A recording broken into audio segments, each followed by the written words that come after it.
The research crew of the Aquatica were on the climax of their discovery. They were setting out to find a cure for Alzheimer's. They were this close when deep water horror would cast its judgment on their entire facility and everyone within it. The crew that would part for the weekend could have never imagined that most of their crew would be gone by the time that they get back, and the facility itself that they worked in would be underwater. This is their story. This is the story of Deep Blue Sea. How's it going, everybody? I'm Tavari, and this is Tavari Views, where I'll go over the plots of movies that I'm watching with you. Today, as I mentioned, we're going to be going over the story of Deep Blue Sea and why I think that it's a good shark movie. Though, actually, there's a lot of stuff in this that doesn't make sense, but if you're able to look past that, you'll find that there is a good, entertaining movie underneath all the stuff that you kind of have to push to the side. If movie reviews are your kind of thing, then you're in the right place.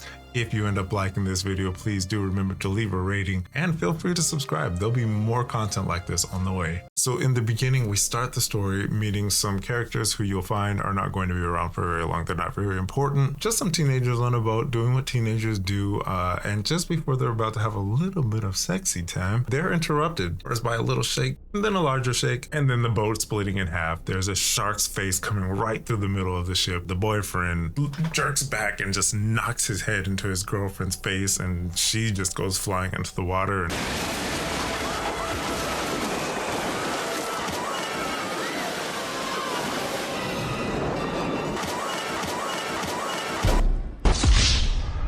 They're going for a nice, good swim, and then our first main character shows up, which is Carter Blake, played by Thomas Jane. I don't believe that he was much of a well-known actor before this, but this definitely would have started his career if not. After that lovely action-packed introduction scene, we go on to the actual people who are really going to make this story take off. One of them being Samuel L. Jackson, who is playing Russell Franklin. Isn't that a gospel singer? Is it Kirk Franklin? Russell Franklin is played by Samuel L. Jackson, and anybody who knows Samuel L. Jackson knows that he is going to make a good scene in here, if not multiple scenes. We begin the scene with the newspaper being thrown down on the table with the headlines about the shark that escaped and attacked these people on the boat. So we have Russell Franklin, and across from him, Dr. Susan McAllister, who is played by...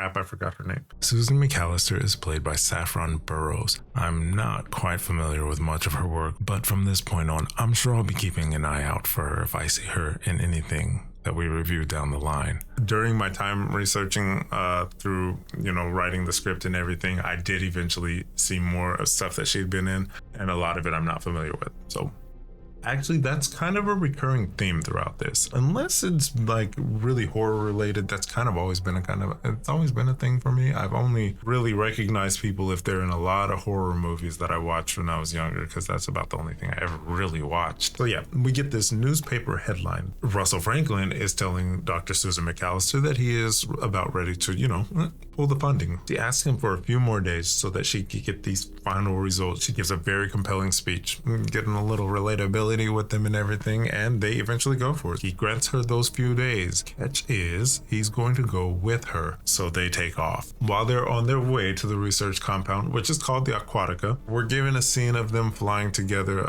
I think Dr. Susan McAllister was flying the helicopter. This is where we'll get most of our character introductions, but I do have to say, a lot of the music that plays right after they're done talking to each other reminds me, and I don't know if this is a coincidence, but it reminds me of Jurassic Park.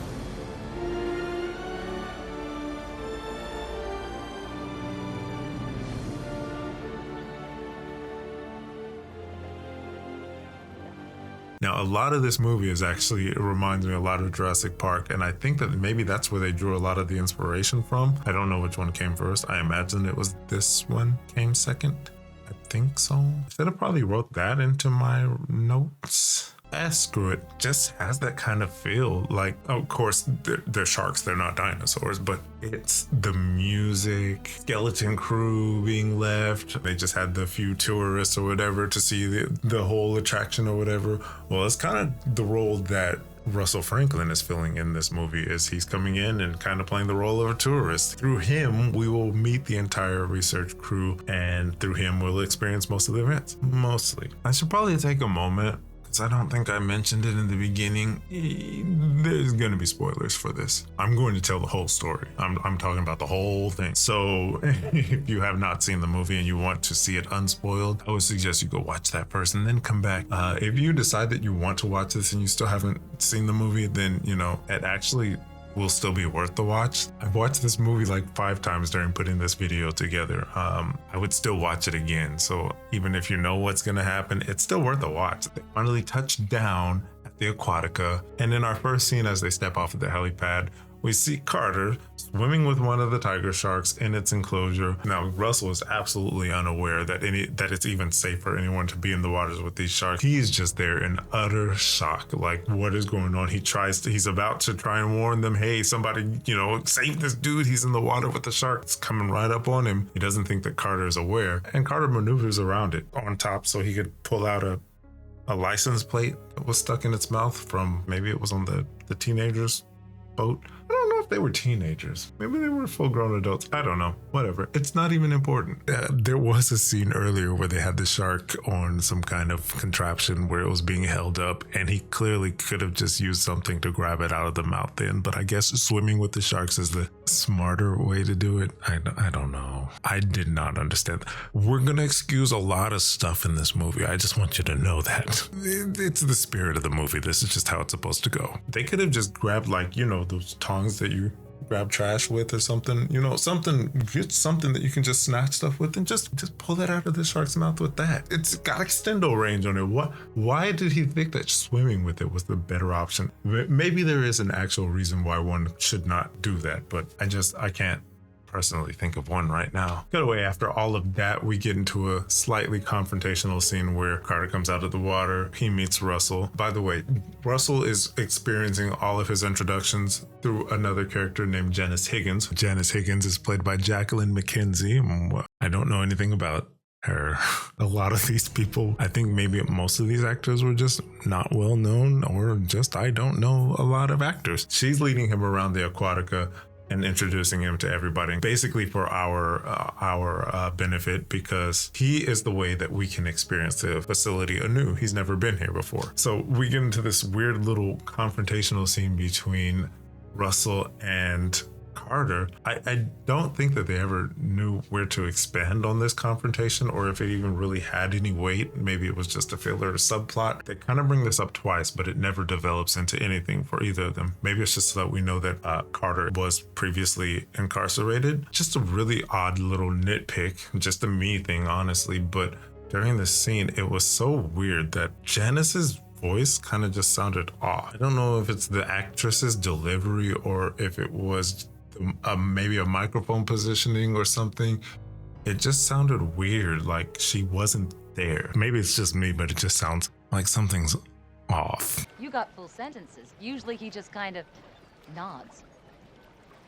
Word travels fast about why you're here and all. Like I said, I can't really put my finger on it, but I become more invested in her as the movie goes on. It's only like this for like the first few scenes, and then after that, she just blooms into she's real, she's a real person, instead of this whatever that was. And then we have Brenda, and Brenda Kearns is played by Aida Torturo. I'd call Brenda one of the main characters, but she doesn't get a lot of screen time, but she gets her moment, and she's making an announcement for everybody, letting the crew that's going to leave for the weekend know that it's time to go. But she's also making an announcement that there's a large storm rolling in, basically forecast for us to know that things are about to get a little nasty here. Not that nasty, the other nasty, like weather nasty. Next we see I guess he's one of the head researchers, as far as I know, Jim Whitlock, pissing in the wind, played by Stellan Skarsgård, who works beside Dr. Susan McAllister.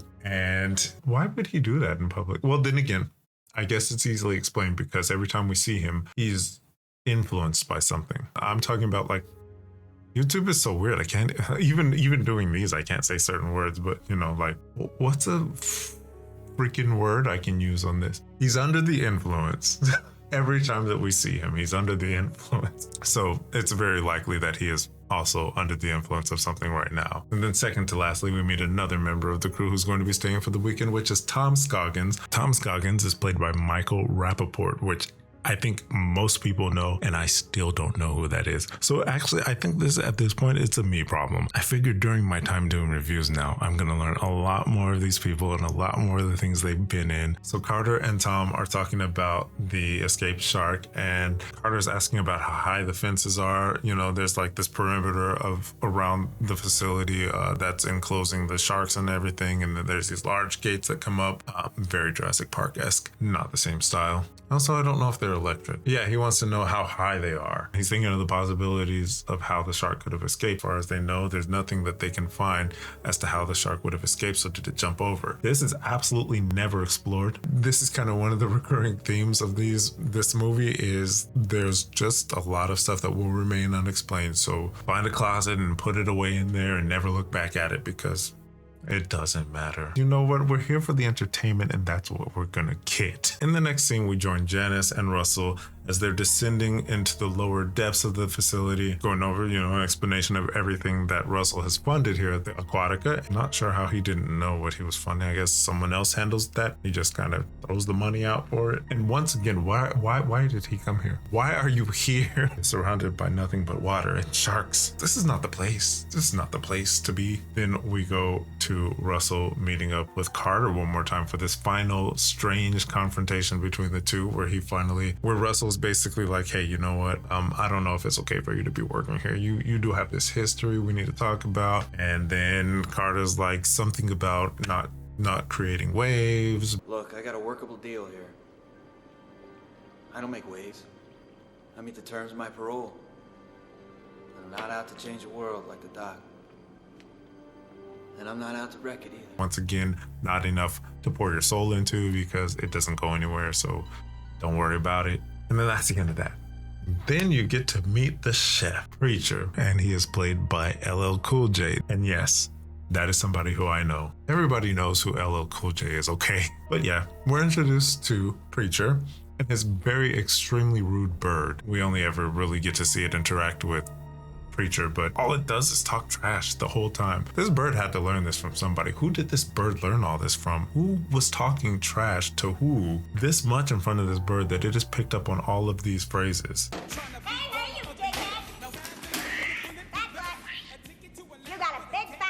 Thing that you should note about Preacher is most of his scenes throughout this movie are done apart from everyone else. This might be due to the fact that he was not originally supposed to be such a long-standing character in the film. During the test screening, audiences loved him so much that the writers decided, you know what, why don't we write in a little bit more and keep him in for a longer run? And I guess everything that they did was an addition to an already written story where he was not a part of, and they decided we're not going to change it up, kind of squeeze him in. Also, his name being Preacher is no coincidence, because that's his entire character. Everything he does is God-based. It is God-driven, God, all the time, every time. So after our brief introduction to Preacher,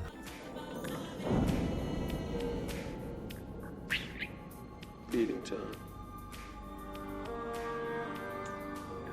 we are brought back to the sharks and we see them feeding for the first time. Had everything gone how it's supposed to in a shark movie, this would be the second time we'd be seeing them feed, because those people in the beginning of the movie, okay, they should have been the first victims.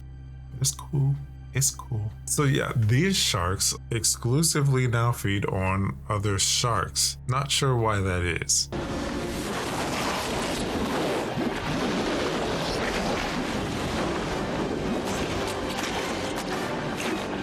After our lovely chomp 'em up scene, we are taken back to Brenda Kearns, who's making an announcement of an emergency. We have a situation up here. Could you please come to surface level?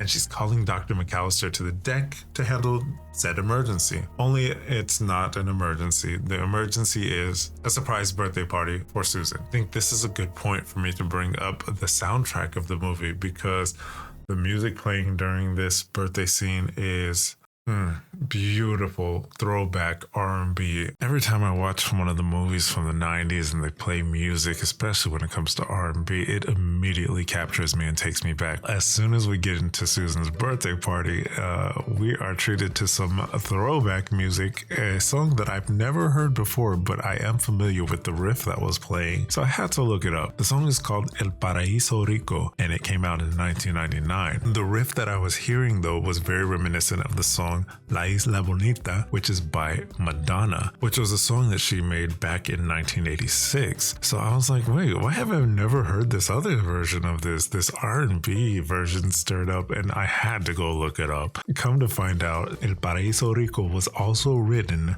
by Madonna, and oh my god, I had to listen to this song like 2 or 3 times. A lot of the songs that they play in this film, just beautiful. The soundtrack is amazing, and I think by the time that I was done watching this movie, I'd gone and listened to pretty much all the songs that they played. Anyhow, I love the song, but apparently Preacher hates it, so there's that. Damn, I hate that song.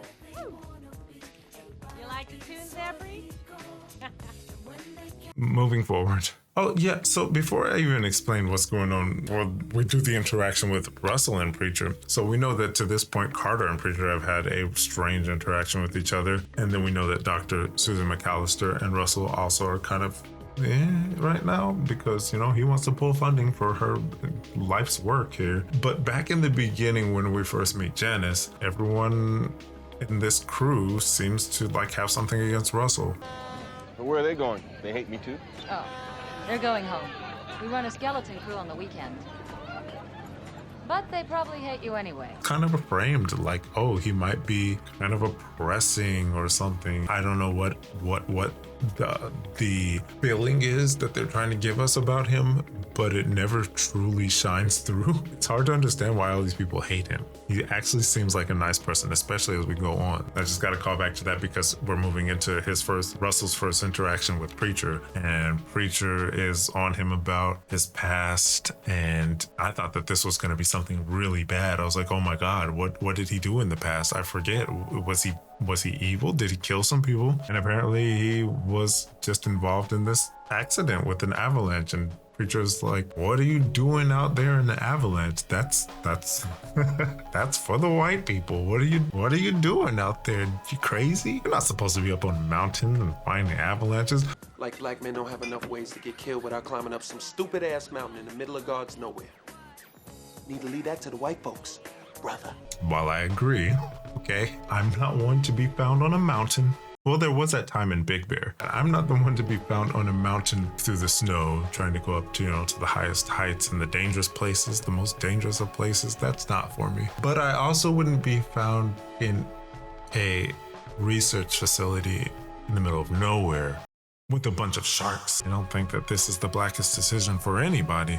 So yeah, that's their first interaction. It's kind of another semi-hostile interaction for Russell. We also get a slight hint at a possible romance, a little budding relationship between Carter and McAllister.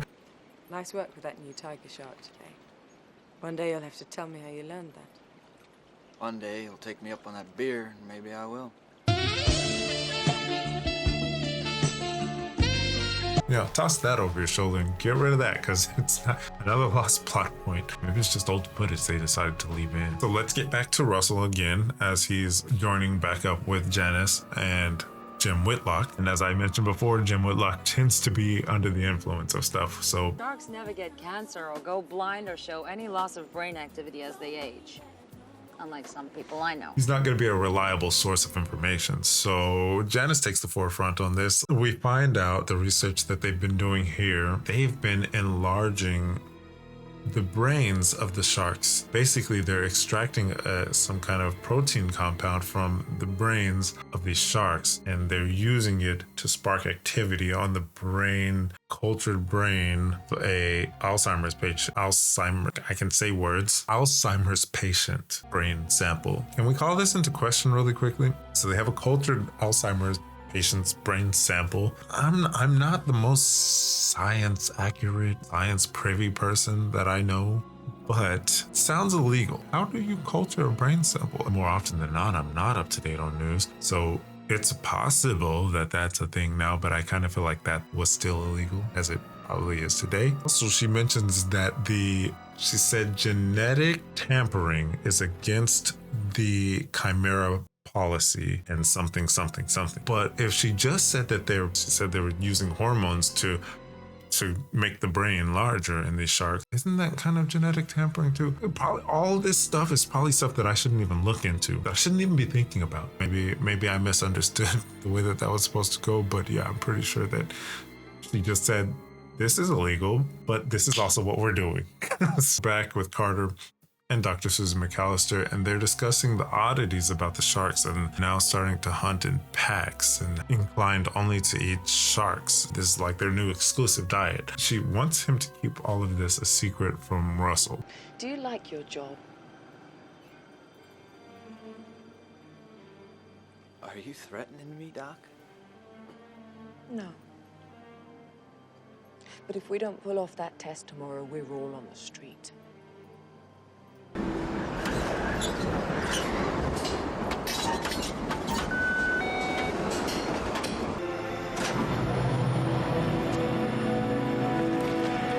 And Carter is sent to obtain the shark for the testing. And the sharks come in at both sides and they recognize the tranquilizer gun that he has. And they both start kind of, like, hey, we're cool. We're just going to back up.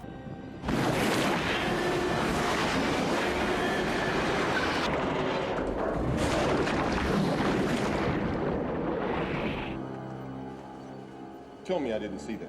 But the fact that they recognized it stopped themselves and start swimming backwards. Now everyone's starting to get a little bit more curious, like, hey, something's different about these sharks, and especially Russell. Now, every time I think back to Russell, I can't help but think, why are you here still?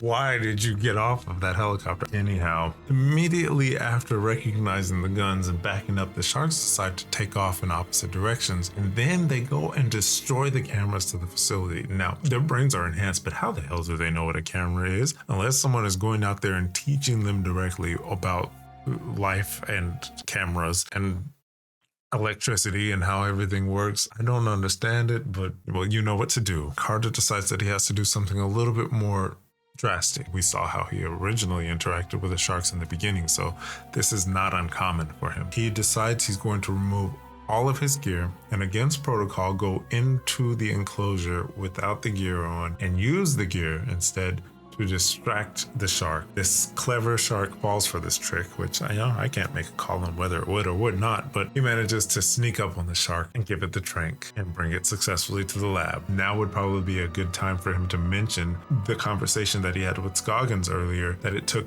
2 tranquilizers as opposed to 1 that it usually does to put the shark out, when it was attacking the people on the first boat. Just before the sample collection, the shark flinches a little bit. I think that this was our signification that it is beginning to resist the effects of the tranquilizer, but they kind of brush it off as, oh, it's just dreaming. Could be either or maybe it did become conscious and then it decided to fake. Knowing these sharks, it's quite possible. So the protein compound is extracted from the shark's brain now, and they take it over to the culture sample. They put a few drops on it, and everyone is excited.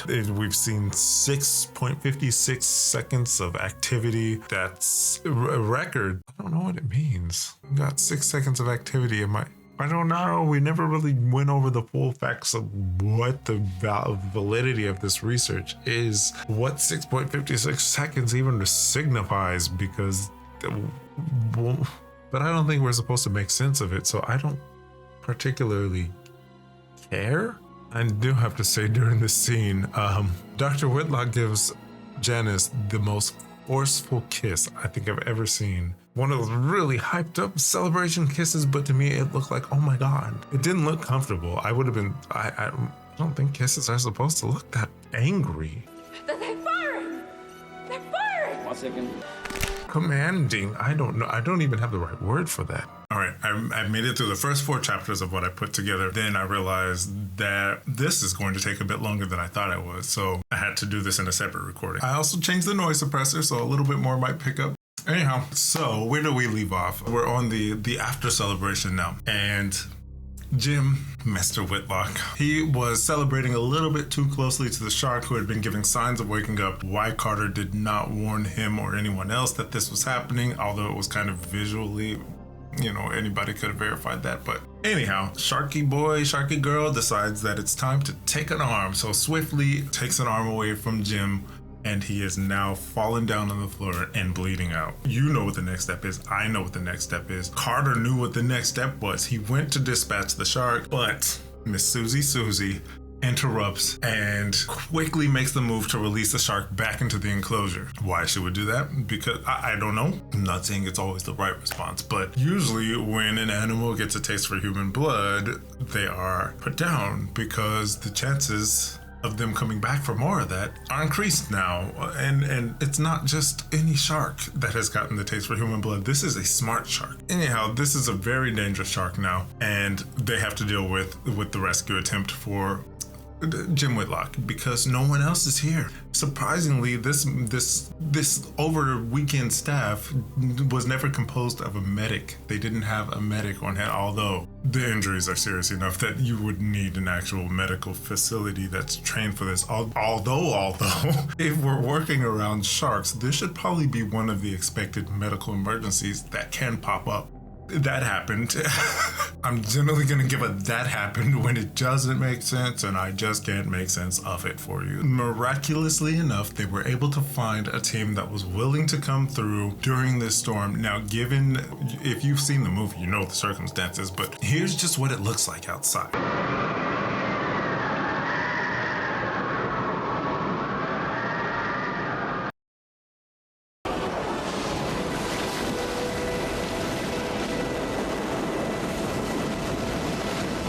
Okay. Ooh, I can't think of any reason that anyone would ever want to navigate that. Now, I don't know the extent of what it takes to navigate a storm like that, but my initial impression was, nope, not happening. It would never happen. He'd have to wait till the storm was over because everyone would be like, nope, can't do it. They get the guys over there, and they're gonna attach Mr. Whitlock to the with his gurney harness. They're gonna pull him up. Given the circumstances, that just seems like so dangerous. Once again, I'm not a physicist. I don't know everything about everything that could happen with all this stuff. Common sense, just looking at it, says no. He would just have to wait. I mean, if you look at the waves, they're going over the entire facility. Like, they are going over the Aquatica. So they all could have been swept into the enclosure for the sharks. Voice. Come back. For this reason, after they got him attached, everyone else ran back into the facility, leaving the fate of Mr. Whitlock to God and the two people who decided to come over and rescue him. Those angels they are. Unfortunately, something happens and he goes just falling straight down right into the water. One of the dudes on the helicopter decides he's gonna try and stop the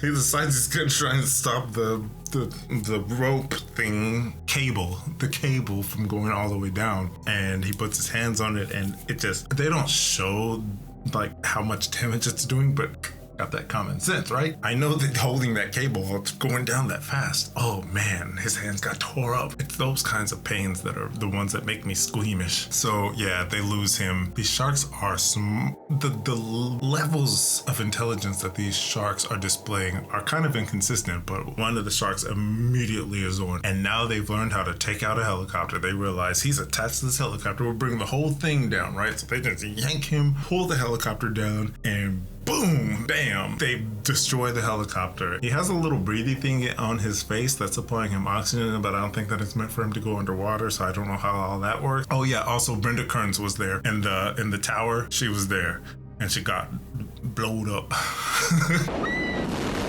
Rip Brenda Kearns. She was the character we didn't get to spend enough time with. But yeah, that happens.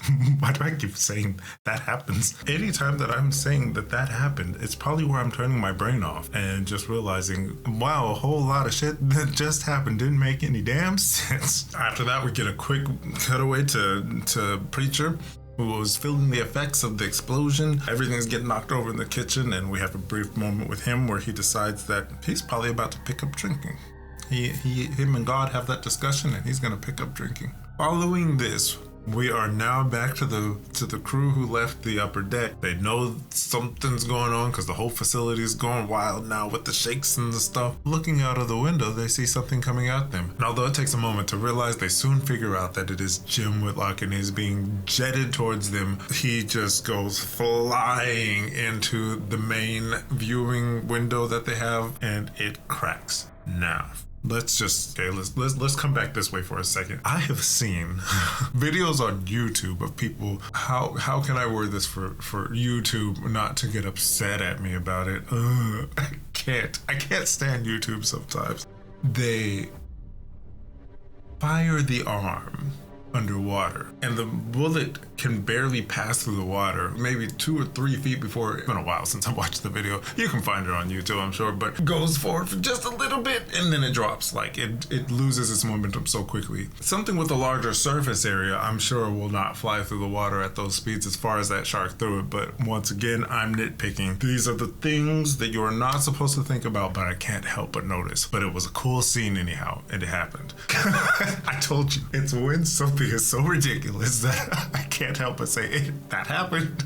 The glass starts cracking, right? Everybody in the room needs someone to tell them when to start moving. If I saw that glass cracking, my first instinct is probably, I need to get out of here. Because the moment that glass breaks, the instant pressure of that water trying to get in and the air trying to go out, just my brain is like, no. Was it Samuel L. Jackson or Carter? Somebody yelled, let's, get out of here, go. For Janice, I can understand that, right? That's her man. She's having a moment. By the way, Dr. Whitlock is still alive.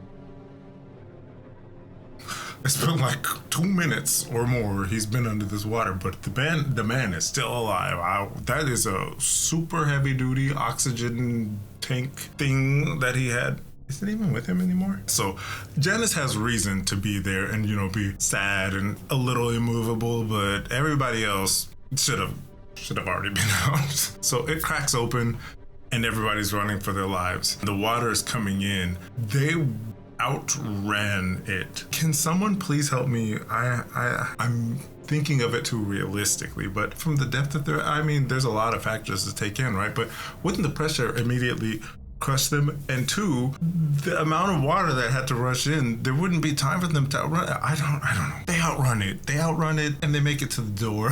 They enter a different corridor and lock off the lab, fighting the pressure of the water and all. They manage somehow, and bam, safety for now, okay? So upon reaching the corridor, now the team has to come to face with a certain reality. They are flooded from above, and they are flooded obviously from the other side and down below. And this creates a problem because how are they supposed to get out now? If they open up from above, they allow that to come in on them. And if they open up that other door they just came from, obviously they're gonna get flooded in, so they're kind of trapped. Quick cutaway to Preacher.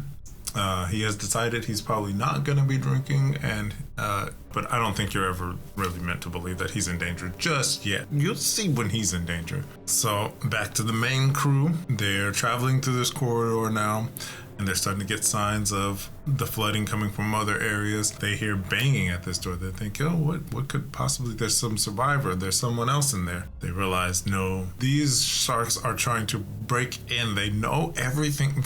They're too dang smart. They just know. They're actually attempting to actively flood the area now. Just as the shark is breaking through, they make it into another part of the compound, sealing off yet another part, leaving that to its watery fate. Now, Mr. Russell decides that it is time to discuss the irregularities, which to this point, there should have been a lot more things questioned. I'm talking about the team. This team knew about things that were going on with these sharks, and it was a reason for a lot of concern, especially for Carter, the one who's spending most of the time in the water with these things. He's crazy to jump into the water with those, knowing the weird signs of intelligence that they've been showing.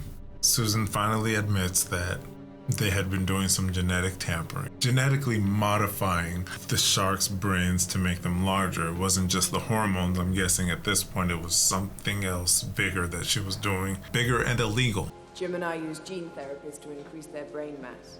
Larger brain means more protein. As a side effect, the sharks got smarter. The genetic modifications that they were making now had the side effect of making the shark smarter, which We're gonna leave it alone. At this point, we spent way too much time away from Preacher, and we haven't given him his time. And we join him walking down another corridor away from the other survivors. He's just wading through the water. He doesn't know where his bird is at. Loudmouth bird somewhere down the way. He notices that there's a shark coming up after him. This escape was not likely, but it happened. He still manages to outrun that shark. Yes, he does. And he makes his way into the kitchen. For context, the doors of the kitchen are swinging doors. They don't shut and lock or anything like that. They're just some, flimsy swinging doors. When he passes through that, he throws the shark off. It doesn't know where he's at anymore. It can't read the waters. It don't where Preacher go. He grabs the little hatchet that's in the kitchen, like a little hand axe thing. He notices that the shark knows where he's at now. So I don't know how it lost track of him in the first place, but now you turned around and it's here in the kitchen now. The loudmouth, bad-mouthed, foul-mouthed bird decides to show back up, and it lands on a pot that's just above the surface of the water, and there it goes again. It's hurling insults at him, and the shark lets it get in a few more good ones before it just jumps out and swallows the bird whole as it's trying to fly away, scaring Preacher and knocking him back into the water. Shark does not immediately go for him. No. Gives him a little bit of a moment to get his bearings. He finds his way over to the oven and climbs into it. This shark is not just any shark, right? No. It turns on the oven.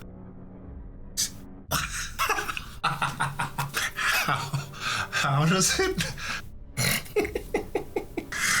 know how the oven works? I don't know. Clearly, they've been building their own stoves out there that the researchers have not seen. Gas is coming through. Preacher's realizing, I gotta do something before this gets out of hand. The shark starts getting impatient, right? So not only has it turned it on, but it's like, you know what? I'm just gonna break the glass. The door has like glass, an oven. You gotta have glass on it so that you can look at your stuff. And so he takes the hatchet that's still in hand. Luckily, he still had that with him, right? And he starts it's a 2-part oven, so there's another compartment above him. Then it's stuff metals between them, and he manages to, get through that and goes up. Shark breaks through at the bottom, and he opens up the top, leaps over the shark, who is still in a frenzy. I don't know where you are. I can't see you anymore. I don't have good eyesight. I'm a shark. Somehow it just never noticed that he got gotten back into the water. I guess it being in such a frenzy caused so many ripples in the water and so much motion in the water that it couldn't sense anymore, and the whole room has filled up with gas in like 2 seconds. And he throws the lighter or match? No, it had to be a lighter. A match wouldn't have made. I mean, none of this makes sense. What am I trying to do? He throws the lighter. As soon as it's getting near the stove, boom, the whole room goes up. The room explodes with shark. And that's how the first shark died. So, during this whole thing, he was having conversations with God and telling him, not like this, and I'm not gonna go down like David and the Goliath, or I really don't remember which reference it was. But God, I'm not gonna go down like the beast in the trial and only I knew more stuff about religion. I'm becoming convinced that he is actually being saved because of his prayers. If you think about it, he outran the shark. Then he lost the shark's trail, like the shark lost his trail between flimsy doors. And then he blew up a whole room that couldn't have possibly been filled with gas. God, it has to be. He is experiencing divine intervention, and you cannot convince me otherwise. You want shark movie? They are giving you shark movie. I think there's a level of ridiculousness in all horror movies, and this one is just taking it to the extremes. They need things to happen, and so whatever they need to happen, they're gonna find a way to make it happen, right? Does it make sense? No, but it is good entertainment, right? It is. I still stand by it. I can't help but see it as kind of quirky fun. It's never scary. It's not scary. If you came here looking for a scary movie, so look elsewhere, because it's not here. but it's giving sharks an explosion, and I'm down for it. Ladies and gentlemen, we have arrived at our destination. We are at the Samuel L. Jackson speech, the part that you'll always remember when you remember Deep Blue Sea. Finally get the clarity that we've been looking for on the story. He kind of fills us in on the events of the avalanche, how days after him and his team had to do whatever they possibly could to survive, even coming down to cannibalism at some point. Hey, you know, it's happened. Survival game ain't nice sometimes, so they did what they needed to, and he is now imparting that same feeling upon this team, telling them that yes, the odds are against them, but they're gonna gear up, they're gonna get themselves ready, they're gonna swim up on a breath hold to the top, and in the middle of this amazing speech, the shark comes up and grabs him. And we're gonna find a way to get out of here. First, we're gonna seal off this. Just yanks him, slams into the floor, pulling him into the water. How it knew where he was standing, how it knew when to just go in for that, I don't know. But man, was that scene was good. So yeah, that is the end of Russell Franklin, and I still don't know what they were trying to accomplish with his character. It wasn't like they really landed anywhere with me. Like himself, Samuel L. Jackson as that character landed with me.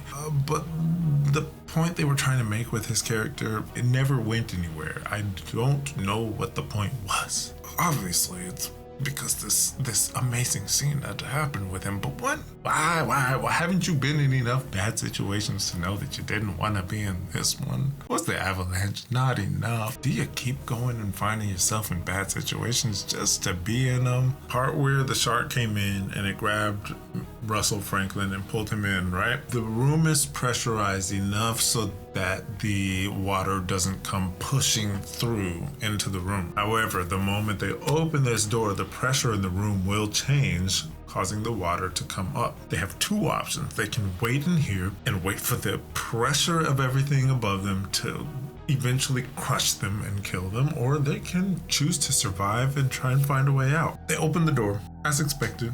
The water starts to come up, and against the pressure, once again, of the water trying to spill in on them, they manage to get the door shut, locked into this shaft. I gotta say, this is probably one of my favorite scenes in here. I couldn't for the life of me tell you how whatever is happening in this scene is possible. So they've got the water at the bottom here, but above them, there's like this hellfire, only contained to the very top area, right? Above them, you can see it, and it's dropping little particles here and there, and it is just, I don't know why the sight is so amazing. Water below, fire above, just raining down, and it's such a cool scene. There's something about it, it just looks good.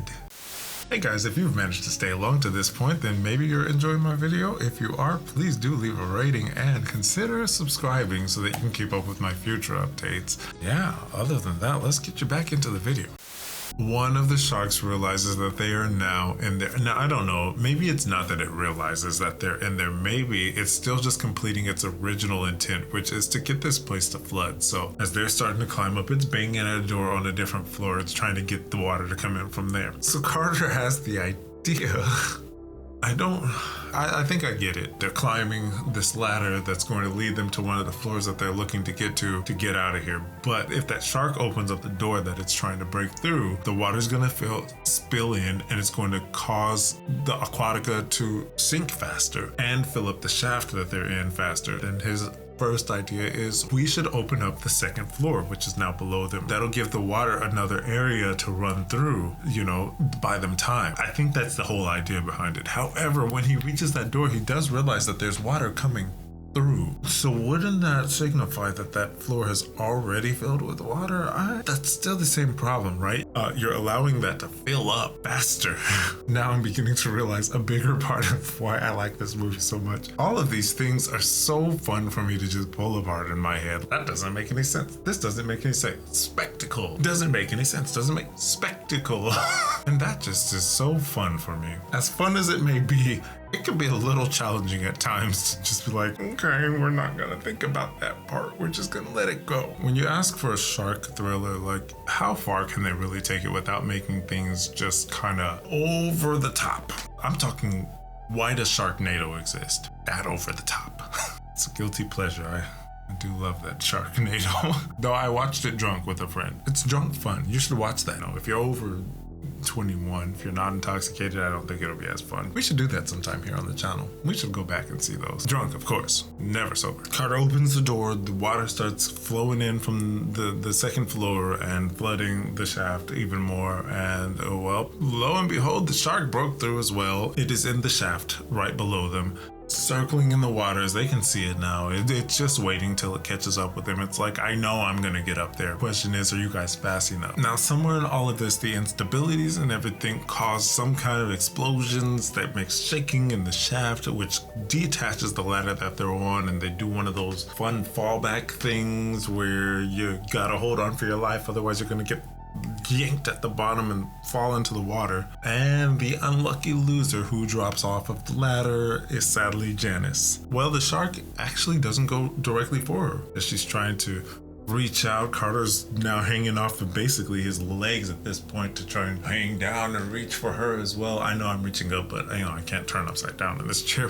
Well, the shark has been jetting its way up. It went down, then it was like, I'm gonna free willy jump this girl right out of the water toward him, grabs her by her legs and just flings her up towards Carter for one more good reach, one good stretch. They like nearly touch fingers and she is gone.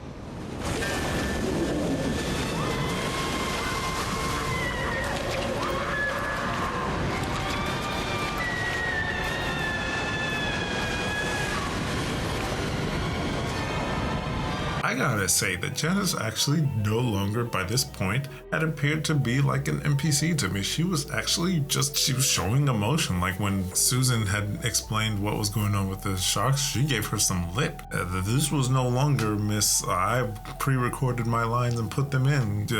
Janice, this was, I'm human Janice and I'm getting eaten by shark Janice. It's not a good description of her character. I think we could have did it more justice. But now with the ladder being down, they can only sit on top of it. They can't reach the floor that they were trying to get to, and they can't go back down because those are flooded. So now it's just a waiting game of when the water is actually going to reach them, because it is slowly rising. Well, actually, it's rising pretty quickly, but not for long. If you've forgotten about Preacher, don't worry, he has been doing his thing. He is still alive. Happens to very luckily pop out in the same area where the other survivors are at as they're waiting for this water to come up and eventually meet their final demise with the shark that's been circling in the water below. Pops into the shaft and he's like, hey, you know what? I can't reach you guys from there, but I can make a sheet rope. I mean, he doesn't tell them that, but So he runs back, and you have to see the scenes to know how fast that water was coming up toward them. Where did you even find these sheets? And how did you have enough time to make this sheet rope before that water reached them? Anyhow, it happens. The water waits for them. The point is, Preacher saves them. It was once again the power of God. That's the only way that they survived this, because there's no other way these people would have made it. The survivors have come up with a plan to power the... My brain is mush and pulp at this point. To try and explain to you the plan that they had. It was something about a generator. They want to turn on the power because this is going to aid in their escape at this point. Just give me sharks killing and more dead action. This level of brain offage. Just go ahead and give me more carnage. That's what I'm looking for. They need supplies first, so where do they stop? The living quarters. Janice's room, of all places, sadly. Rest in peace, baby girl. We love you. As they begin ransacking her room for whatever it was they were looking for, I think it was like batteries for a flashlight, Scoggins decides that he is now going to be the comic relief, which I think Michael Rappaport is actually known for his comedy and stuff, but LL Cool J is still alive. Scoggins is like, hey, you know what? Janice is a healthy girl. She was a healthy girl. Where does a girl keep her vibrators? What? Anyhow, it was weird. It was strange. This wouldn't be the place or the time. Everybody has their own ways of dealing with traumatic events, right? So, I guess maybe this is just his way. Just have a little fun with it, although someone just died. After finding the batteries, they're putting on their wetsuits, and Scoggins goes to Preacher and he's like, hey, Preach, will you zip me up? No, it's not. It's not okay. It's the way that he did it. It was like, nobody's having fun right now. They're not having fun. They just lost their entire team. Stop it, Tom. Okay, so now we reach the part of the dual separation. Scoggins and Carter are going off to activate this power on this grid. Preacher and Susan stay behind. Susan has the idea that she wants to get her research because at this point, if she doesn't get this, now this is like the one time I'm going to agree with her in this movie. If she does not get this research, then all of the people who died for nothing because the research will go down with them. I personally thought that all the research had gotten destroyed. I guess she has backups of the progress up to the finality, up to the final test that we saw. Scoggins and Carter successfully managed their way through the flooded area, flip on the power, everything is good to go until one of the sharks finds them, and of course we knew that this was coming. Shark comes along and just rams Scoggins into the power grid, and you can just see it sparking out. I also have to wonder why nobody got electrocuted for this part, but I mean, maybe Scoggins did because he's getting pushed into it, but shouldn't the shark also get electrocuted? I don't know. Make it make sense. Scoggins gets a terrible, I think he like got ripped in half or something. It was bad. While the shark was busy mauling Scoggins, Carter escapes and makes his way back to Preacher. So Susan finally reaches her living quarters, and the area is flooded. At this point, it's like waist high or higher. She's looking for her research stuff, and she turns around and gets this jump scare of a shark being in the water, but lo and behold, it wasn't a real shark. It was actually just a little test shark that she had earlier that she was doing the fake probing on so that she can, know how to properly probe the brain and what she's looking for and all that stuff. And then the real shark comes in, but not before she was able to grab her data. She puts the table between herself and the shark, and they can't find a way around, and they're just like tussling, like, we're lemmies. And so what she ends up doing is climbing up on the table. If we just look back to what happened with Russell Franklin, I don't think being on a table would be enough to save you. However, she takes this moment to start stripping it on down. She starts taking off all the clothes, and she's like, I got an idea. She sees this live wire hanging from the ceiling, and she's like, I'm gonna put that in the water. She starts stripping out of her wetsuit, and she puts that underneath her, and she's standing on it. If the wetsuit's wet, won't that still conduct? Because the water on the stuff. So as the shark is jumping out of the water, ready to make that final engage, get its meal, and she lights that hoe up, and all of that, she didn't get electrocuted herself. How it worked, it just is beyond me. It's 2 sharks down. They still got 1 to deal with. I actually don't know if there's only 3 sharks. All we saw so far in the movie were 3, but there could have been more of them. That's a question for another day. All of the survivors have gotten back together, and now they need to escape. It's time for them to ascend. They have about 60 feet from where they are to the surface, and they have to make decompression stops along the way, which I don't know how one would even begin to, without training, know how to do this properly, whatever. They just gotta listen to what Carter is telling them how to do it, and they gotta do it and go. Otherwise, well, they're not gonna make it. So they're gonna fill the room up with water. Final prayer from Preacher before that. That's how you know they're gonna survive, because it's him that's been keeping them alive. Well, not him, it's... So yeah, Preacher says his prayer with words of which I don't believe God would be too happy about, and they begin their ascent. The shark is on their way through again for them, but just the same way that he fooled it last time, which I still failed to believe that this would work on these very smart sharks, but Carter uses a tank of oxygen to throw the shark off again. It didn't fall for it completely this time. No. It came and it grabbed Preacher. Preacher uses what other weapon than the cross itself right in the shark's eye, and he is pulled up to safety, but they still have something that they need to worry about here. The shark is now trying to make its way out of the facility. Apparently there's like this hole. It's been digging into the fence, chewing into the fence, whatever you want to call it. There's a small hole in there that's ravaging the gate. If this was a possibility, why did these sharks go through all the troubles of even trying to flood this place? If they have the ability to just rip through the gates, wouldn't that have just been the easier way? It's like they're only smart when they need to be. Anyhow, Carter has the idea to attach these explosives to this harpoon. They're gonna just shoot it into the shark, and then boom, bam, final shark. I'm guessing there, like, once again, I'm just guessing there were only 3 of them, right? During Carter putting this whole thing together, Susie realizes that they're gonna need some bait. Oh yeah, I forgot to mention. So everyone died for nothing.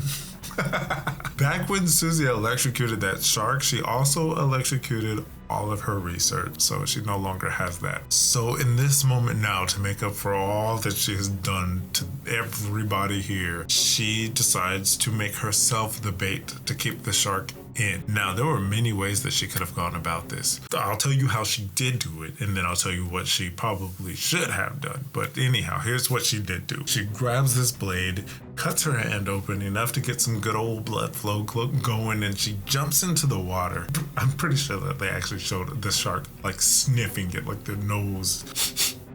What's that? It's like, I'm gonna take that bait. I'm gonna eat that girl, and makes a meal of her. So that's what happened. Now, what could have happened otherwise? You know, if she wanted to just bait the shark, it wouldn't have been too much work for her to, one, either if she wanted to jump into the water, not just sit there. She spent so much time in the water just doing this, watching the shark as she's waving it around with bloody hand, right? You jumped into the water, that was enough. Your blood's in the water now, right? Swim back. She had enough time. She could have swam to safety, or climb down, cut your hand, then put your hand into the water and wiggle it around with the blood. You know, that would have gotten the shark to turn around as well. She did neither of them. Threw the whole body in. Why would you throw the whole body in? Just wait and watch it. Come on now, girl. Come on, Susie. I think the original idea might have been for her to survive, but it didn't work well once again with test audiences. Nobody was happy with the run in which she survived, so that's why Susan had to be taken out. It kind of made me feel a little weird that she didn't get a really redeeming moment, jumping into the water and dying as she did. That it showed like this sliver of possible redemption, but not really. Carter's in the water now at this point. He was gonna save Susie, but he didn't get the chance, and shark heads towards him. He pulls that same move that he pulled in the beginning of the movie, where he kind of flipped around it and got onto its backside so that it couldn't kill him. It's like, well, can't see him anymore, and I'm gonna just jet out of here. Tries to make a break for the gate, and Carter yells toward Preacher. So Preacher has to take the shot with the harpoon and ends up hitting both the shark's fin and going through Carter's leg. Now they're basically attached. They're going to, if he explodes this, they're gonna explode together. The shark hits the gate. Carter's like, blow it, Preacher, blow it. It doesn't matter if it takes me out. The shark gets loose from him, taking the harpoon with it through the gate, and just as it was about to be out of range and free, Preacher blows it up. Shark guts go flying everywhere, and all 3 sharks are down. It's finally over. The crew that left for the weekend is now returning, and they are going to pick them up and bring them to safety. That's the story of the Deep Blue Sea and the research team of the Aquatica. Throughout the movie, there were so many things I could easily just say, oh, this shouldn't happen, that shouldn't happen. There's a level of suspension of disbelief that I'll allow for certain movies, and when it comes to horror, to get the right effect, sometimes I feel like there's a lot that has to be overlooked. If every smart decision was made, then we wouldn't really have a horror movie. If everything worked out physically as it possibly should in the most realistic way, there's a lot of mediums that we couldn't deal with. There's a lot of creatures that we couldn't have because they wouldn't get a chance to really properly interact with our cast. I'm able to watch this and just enjoy it for what it is. It's just an action shark movie with hints of thriller in it, and I can appreciate that. Whether you can or cannot is entirely up to you. If you haven't watched the movie yet, then I do highly suggest that you not go see it. You're not going to go to a movie theater and find this, but it'd be worth the watch, even in 2023. Now, I'm going to warn you ahead of time. Some parts are practical effects and some parts are very much CGI, so do with that what you will, but I think that you'll have a good time. In any case, I look forward to having another movie review with you guys soon. This is a definitely different take on being able to work with movies and YouTube, and it just was getting harder to do with the other style as I was running into so many brick walls with it. I hope this opens a door to more creative freedom, allowing me to be able to bring you guys videos that I still love to do. I don't have another video for you yet in this style. YouTube thinks that you might like this one, so please do check out this video, and I'll see you in the next video. Don't forget, you're entitled to your own, but this is Tavari Views. Give someone a reason to smile, and I'll see you next time. Bye for now.